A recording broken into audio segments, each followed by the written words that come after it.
Alors bonsoir à vous les amis et bienvenue sur la chaîne du Contrebandier. Aujourd'hui on se retrouve après 3 semaines d'absence, parce qu'il faut savoir que déjà dans ma dernière vidéo consacrée au Longto VSOP, j'avais déjà la grippe, même si ça se voyait pas forcément. Résultat, dans l'intervalle depuis cette dernière vidéo, j'ai réussi à l'attraper une deuxième fois. Me demandez pas comment j'ai réussi mon compte, mais moi je ne sais pas. Donc voilà, j'espère que vous, à l'inverse, vous avez passé de bonnes vacances, de bonnes fêtes. Moi ça a été quand même le cas, puisque j'ai reçu pas mal de bouteilles, et notamment ce Saint James 12 ans d'âge, qu'on va déguster aujourd'hui. On est donc sur un rhum qui est issu de la plus grande et de la plus ancienne distillerie de l'île de la Martinique, elle a été fondée en 1765. C'est un rhum qui titre à 43 degrés d'alcool, qui a été vieilli 12 ans dans des fûts de chêne, et qui est produit à base de pur jus de canne à sucre. Sans plus tarder, on est parti pour la dégustation.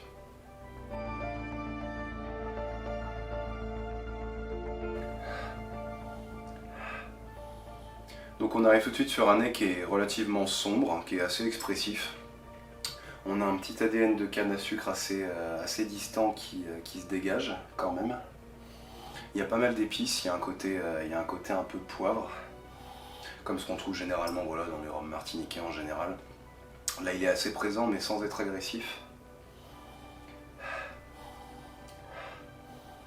C'est assez doux. Il y a un petit côté, une espèce de petit voile un petit peu, je vais dire poussiéreux. On sent qu'il y a un peu de bois là-dedans.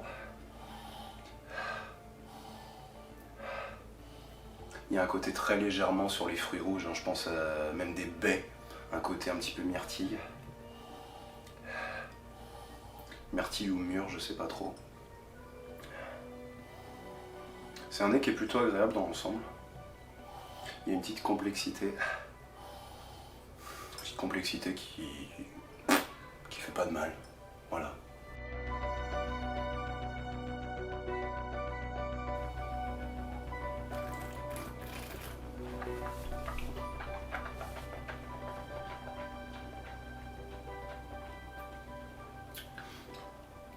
L'entrée en bouche elle se fait sur la cendre. Enfin pas la cendre, mais il y a un aspect un petit peu poudreux.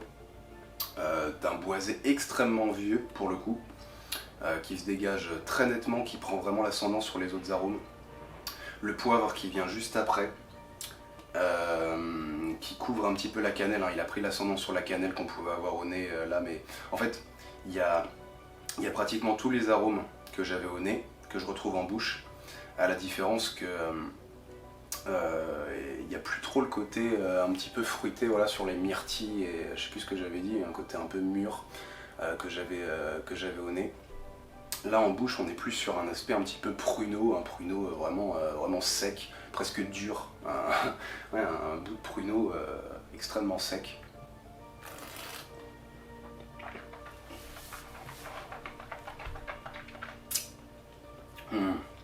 Cette deuxième gorgée, elle te fait vraiment renouer avec le poivre.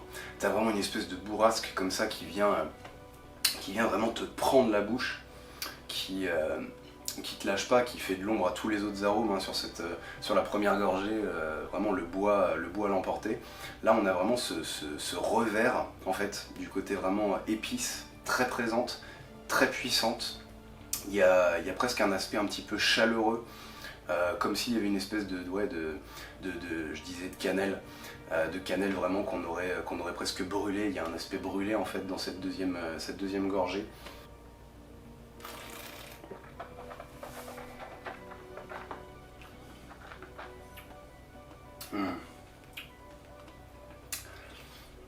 Sur cette troisième gorgée, on est vraiment tête à tête avec la canne à sucre et le bois.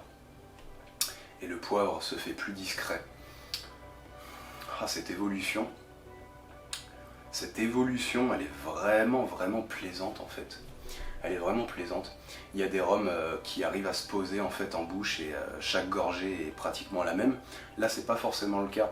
On a vraiment une espèce de cheminement en fait.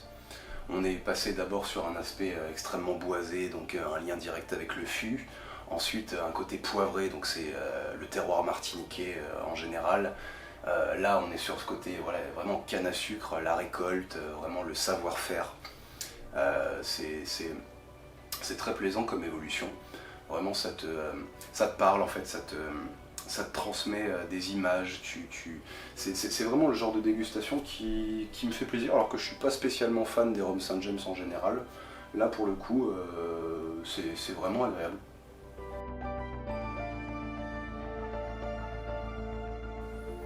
Donc c'est une finale qui est précisément là où on l'attendait, c'est-à-dire dans la longueur.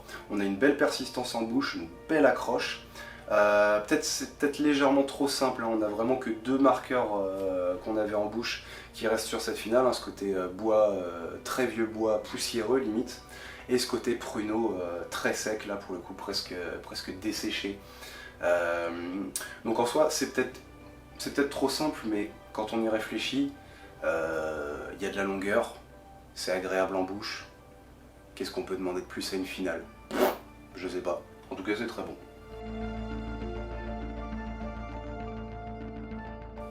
Donc en termes de prix, on est aux alentours de 65 € la bouteille. Quand on le remet sur le marché, une bouteille de rhum 12 ans d'âge AOC Martinique, généralement on est aux alentours d'une centaine d'euros. Il n'y a que St. James hein, quasiment qui puisse se permettre de sortir des bouteilles de 12 ans d'âge à ce prix-là, hein, 65 €, parce qu'ils ont des stocks qui sont tout simplement énormes en fait. Je disais, c'est la plus grande distillerie de l'île de la Martinique. Ils nous le prouvent avec ce genre de rhum. Donc je pense que je vais partir sur une bonne note, parce que vraiment on est sur un bon rapport qualité-prix. Je vais partir sur un 14 sur 20, parce que voilà, c'est pas non plus le meilleur rhum du monde, hein, c'est pas le meilleur rhum de l'année, c'est pas... voilà. Mais c'est une bouteille qui fait vraiment l'affaire. Et en plus je l'ai même pas payé, alors comme ça c'est réglé. Merci d'ailleurs pour le cadeau, aux personnes concernées. 14 sur 20, mérité, parce que voilà, on est sur un rhum qui fait limite plus vieux que ce qu'il n'est en réalité. On pourrait avoir l'impression qu'on est sur une espèce de rhum qui a 20 ans d'âge, hein, parce que ce côté vraiment bois très vieux, poussiéreux, y a de la complexité, c'est agréable en bouche. Vraiment, on pourrait s'y méprendre à l'aveugle, je pense. Donc voilà, j'ai passé un bon moment, c'était une belle dégustation, et puis vous en faites ce que vous voulez, hein, mais si on me l'avait pas offerte, je pense que c'est typiquement le genre de bouteille que j'aurais pu, moi, de mon côté, me procurer. Et voilà les amis, c'était le contrebandier, j'espère que cette vidéo vous a plu. N'hésitez pas à commenter, partager, liker, ça fait toujours plaisir. Puis moi de mon côté, je vous souhaite une excellente journée, une excellente soirée, peu importe l'heure à laquelle vous regardez ça, de toute façon c'est pareil. Puis je vous dis à très vite.